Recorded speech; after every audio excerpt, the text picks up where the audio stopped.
दोस्तों नमस्कार, आप देख रहे हैं सत्य हुंकार। मैं आपके साथ सत्यपाल। फरीदाबाद नगर निगम चुनावों में क्या फंस सकती है भाजपा? बहुत ही गंभीर विषय है। जैसा कि आप जानते हैं कि नगर निगम के चुनाव दिसंबर जनवरी में हो जाने चाहिए थे, लेकिन भाजपा के नेताओं ने, सत्ताधारी नेताओं ने फरीदाबाद में ये सोचा कि 5 राज्यों में चुनाव होने वाले हैं। 5 राज्यों के चुनावों में भाजपा एक बड़ी जीत के साथ सामने नजर आएगी। उसी माहौल को ध्यान में रखते हुए हम नगर निगम के चुनावों को निकालेंगे, क्योंकि मामला कहीं ना कहीं भारतीय जनता पार्टी के खिलाफ नजर आ रहा था। इसी लाभ को लेने के लिए नगर निगम के चुनावों को टाल दिया गया और बहाना बनाया गया कि वार्ड बंदी होगी। वार्ड बंदी की वजह से चुनाव लेट किए गए हैं, जबकि अगर हम नियम की बात करें तो वार्ड बंदी पहले ही हो जानी चाहिए थी, लेकिन वार्ड बंदी उस समय नहीं हुई समय रहते और चुनावों को लेट किया गया। जानबूझकर चुनावों को लेट किया गया कि अगर ये चुनाव अप्रैल मई में होंगे तो उस समय 5 राज्यों में जो भाजपा की बड़ी जीत होगी, उत्तर प्रदेश में जो योगी की सरकार बनेगी, इसका लाभ हमको मिलेगा। लेकिन यही दाव कहीं ना कहीं भारतीय जनता पार्टी को उल्टा पड़ता हुआ नजर आ रहा है। जैसे ही चुनावों की तैयारी हुई, वार्ड बंदी हुई, अपनी मनमाफिक वार्ड बंदी हुई, अपने हिसाब से सारे के सारे वार्डों को सेट करके पूरा राजनीतिक माहौल अपने फेवर में बना के जैसे ही भाजपा ने तैयारी की कि चुनावों की घोषणा होने ही वाली थी, तभी सेव फरीदाबाद के अध्यक्ष पारस भारद्वाज ने, जो एक सामाजिक संगठन चलाते हैं, जो फरीदाबाद से समाज की और विकास की और भ्रष्टाचार की आवाज़ उठाते हैं, उन्होंने माननीय पंजाब हरियाणा हाई कोर्ट में याचिका डाल दी और ये याचिका स्वीकार भी हो गई। राजनीतिक हलचल एक बार तेजी से बढ़ी। कुछ लोगों का मानना था कि ये याचिका स्वीकार नहीं होगी या इससे चुनाव नहीं टलेगा। ऐसा हमें भी प्रतीत होता था कि ऐसी याचिकाओं का कोई मायना नहीं है। लेकिन दोस्तों, अगर हम पारस भारद्वाज जी की बात को माने और उनके तथ्यों पर ध्यान दें तो यकीनन मामला फंसता हुआ नजर आ रहा है, क्योंकि मामला पंजाब और हरियाणा हाई कोर्ट में है। 27 अप्रैल को उसकी सुनवाई होनी है। तो हम उन मुद्दों पर या उन विषयों पर तो ज़्यादा बात नहीं कर सकते, क्योंकि मामला हाई कोर्ट में है। लेकिन कहीं ना कहीं जो हमने समझा है उससे ये प्रतीत होता है कि मामला फंसता हुआ नजर आ रहा है। चुनाव कहीं ना कहीं लेट होगा, और अगर ये चुनाव लेट हुआ तो निश्चित रूप से ये माना जा रहा है कि भारतीय जनता पार्टी अपने ही बुने जाल में फंसती हुई नजर आएगी। मैंने उन 5 विषयों के ऊपर विश्लेषण किया और ये जानने की कोशिश की कि आखिर चुनावों के लेट होने से भाजपा को क्या नुकसान हो सकता है। दोस्तों, अगर बात करें फरीदाबाद की राजनीति की, तो इसमें कोई संदेह नहीं है कि नगर निगम फरीदाबाद के चुनावों में भारतीय जनता पार्टी मजबूत स्थिति में है।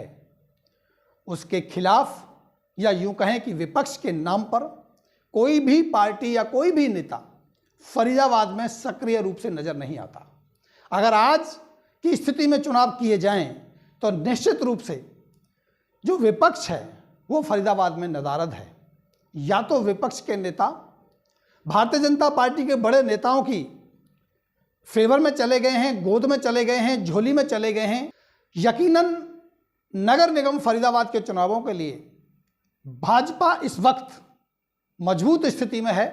अगर आज चुनाव होते हैं तो निश्चित रूप से ये माना जा रहा है कि भारतीय जनता पार्टी पूर्ण बहुमत के साथ ना कि अपना मेयर बनाएगी, हो सकता है कि 45 में से 45 सीटों पर दावेदारी सुनिश्चित कर ले। ये हमारा मानना है, ये हमारे आंकड़े हैं और ये आज के आंकड़े हैं। लेकिन जैसे जैसे चुनाव लेट होगा, स्थिति गंभीर होती जाएगी और भाजपा फंसती हुई नजर आएगी। आइए उन 5 विषयों के ऊपर विश्लेषण करते हैं। सबसे पहले, अगर ये चुनाव लेट होता है तो निश्चित रूप से विपक्ष मजबूत होगा, और विपक्ष में मजबूत होगी आम आदमी पार्टी, क्योंकि पंजाब में चुनावों के बाद आम आदमी पार्टी के कार्यकर्ताओं में जिस तरह का जोश है, जुनून है, बहुत सारे नेता लगातार पार्टी को ज्वाइन कर रहे हैं।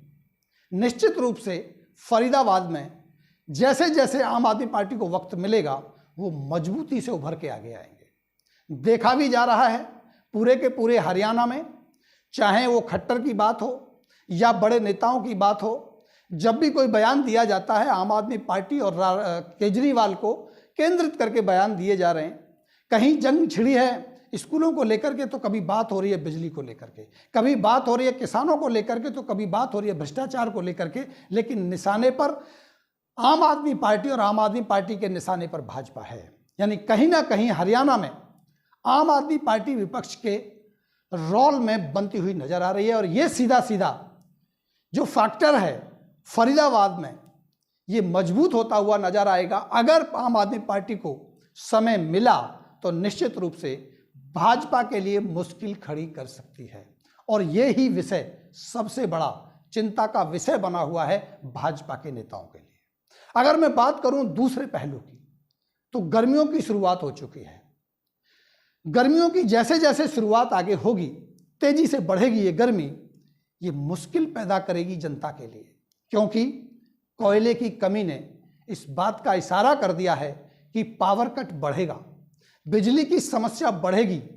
अगर आज की स्थिति में, जबकि अभी तक मात्र 40% एसी शुरू हुए हैं, 60-70% तक अभी एसी चले भी नहीं हैं, लोगों ने अभी रिपेयर भी नहीं कराया है, अभी अगर 8-8 घंटे 6-6 घंटे का पावर कट है, तो अगले महीने और अगले महीने और अगले महीने हालात बद से बदतर होते जाएंगे। जनता के अंदर एक रोष बनेगा, एक नेगेटिव माहौल बनेगा भाजपा के खिलाफ, बिजली को लेकर के, पानी को लेकर के। और ये बड़ी समस्या भाजपा के गले की हड्डी बन सकती है। तीसरा बड़ा कारण पूर्वांचल का पलायन, क्योंकि स्कूल की छुट्टियां होंगी। जो वोट बैंक माना जाता है भाजपा का, एक बड़ा तबका है नगर निगम में पूर्वांचल का, जो बाहर से लोग आए हैं, बिहार से, पूर्वी उत्तर प्रदेश से, ये लोग ज़्यादातर अपने गांव चले जाते हैं।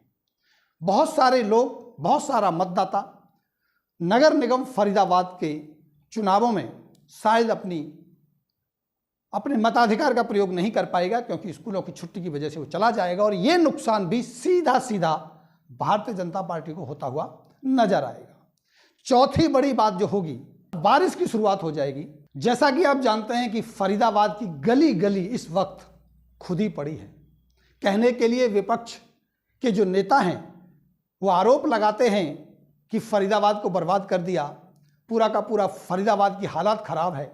वहीं सत्ता पक्ष यानी भाजपा ये कहती है कि ये विकास चल रहा है, बहुत तेजी से विकास हो रहा है, एक साथ पूरे फरीदाबाद में काम हो रहा है, इसलिए शायद ये जो हालात बने हैं फरीदाबाद के। लेकिन ऐसा प्रतीत नहीं होता कि आने वाले 1-2 महीने में ये सारी की सारी रोडों को बना दिया जाएगा और यहाँ बहुत सारा विकास दिखाई देगा। जैसे ही बरसात शुरू होंगे, जुलाई आएगी, बरसात शुरू होंगे, हालात बद से बदतर होने वाले हैं। एक भी बरसात अगर हो गई तो मुश्किल हो जाएगा लोगों का फरीदाबाद में जीना और रहना। और ये सीधा सीधा नुकसान, क्योंकि गलियों में कीचड़ होगी, पानी भरा होगा, बुरे हालात होंगे, ये सीधा सीधा नगर निगम के चुनावों में भारतीय जनता पार्टी को नुकसान का कारण बनेगा, उनको फंसाने का कारण बनेगा। नेताओं के पास जवाब नहीं होगा। पांचवी बड़ी बात, भ्रष्टाचार जिस तरह से नगर निगम में तेजी से उजागर हो रहा है। आज पूरा का पूरा फरीदाबाद, अगर कहीं भी बात होती है तो भ्रष्टाचार पर बात होती है। बात 200 करोड़ की करें या 50 करोड़ की, जहां देखो भ्रष्टाचार पर चर्चा है। ये भ्रष्टाचार का मुद्दा भी कहीं ना कहीं नगर निगम चुनावों में भारतीय जनता पार्टी को फंसाने की तरफ लेकर के जा रहा है। अगर ये आज चुनाव हो जाएं, यकीनन भारतीय जनता पार्टी को फायदे का सौदा होगा। जैसे जैसे ये लेट होगा, निश्चित रूप से भाजपा फंसती हुई नजर आएगी नगर निगम फरीदाबाद के चुनावों में। भारतीय जनता पार्टी के नेता चाहते हैं कि चुनावों को जल्दी से करा लिया जाए, लेकिन विपक्ष में कोई है नहीं, लेकिन समाज सेवी संस्थाएं चाहती हैं कि चुनाव को टाला जाए या सही रूप में किया जाए। क्या मानसिकता है याचिका डालने की, मैं नहीं कह सकता, लेकिन निश्चित रूप से याचिका से चुनावों को फंसा दिया गया है। चुनाव डिले होंगे, निश्चित रूप से भाजपा को नुकसान होता हुआ नजर आएगा। ऐसा मानना है राजनीतिक पंडितों का। तो दोस्तों नज़र बनाए रखिए, हम ऐसे ही और भी विश्लेषण आपके सामने रखते रहेंगे। देखते हैं चुनाव हो पाएगा या 27 अप्रैल के बाद चुनाव लेट होगा और भारतीय जनता पार्टी नगर निगम फरीदाबाद के चुनावों में फंसती हुई नजर आएगी। किसकी बनेगी सरकार, कौन होगा आपके क्षेत्र का पार्षद, देखना होगा। आप जुड़े रहिए सत्य हुंकार के साथ। मैं लेता हूं आपसे विदा। नमस्कार।